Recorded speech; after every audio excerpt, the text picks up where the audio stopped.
I think the only way that NYC is successful is based off of the testimonies of previous years and of the alums.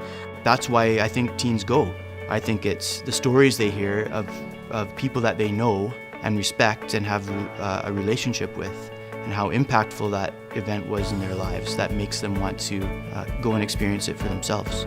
You know, that this isn't just one of many options to do while you're in high school. This isn't just one of many options for you to consider before you graduate high school. This is like a must. This is an imperative that needs to be part of your life, because it changed my life. And so as an alumni, I want to be an ambassador for what NYC represents. I remember Tony Campolo, he would preach. All the preachers seemed to preach with their eyes closed. I don't know why, but up on the screen I remember.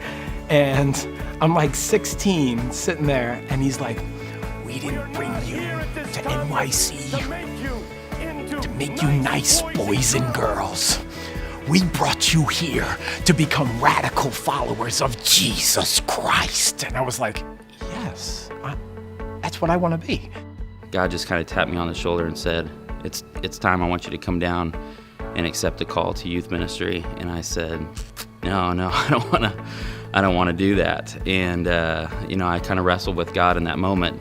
And so I went down to the altar and told God that I heard him, wrestled with that call for another few years, but that's the moment that I point to as God kind of tapped me on the shoulder and saying, I really want you to be a pastor. That's what I want you to do with your life. God used this event to change my life. When I look back, those were the beginning stirrings of God's call in my life. I remember coming back from the trip and saying to a youth pastor, I think God's talking to me about ministry. It put me on a trajectory that set me up to say yes to things. It positioned me to be able to take advantage of some opportunities later that I never would have had otherwise. And I'm hoping that's what it has done for my daughters, that it cements in their mind what it is to worship God, what it is to be the kind of person who's a force for the kingdom coming and for God's will being done in this world just like it is in heaven. I remember saying that day, God, I'll spend the rest of my life thanking you for changing mine. And so I just pray and hope that it would continue to be successful, that it would continue to sell out stadiums, that people would send their kids, even with their questions and their doubts about what are they going to be doing there, knowing that the culture of the event is to do everything with excellence, but also to allow the Holy Spirit to do what the Spirit does.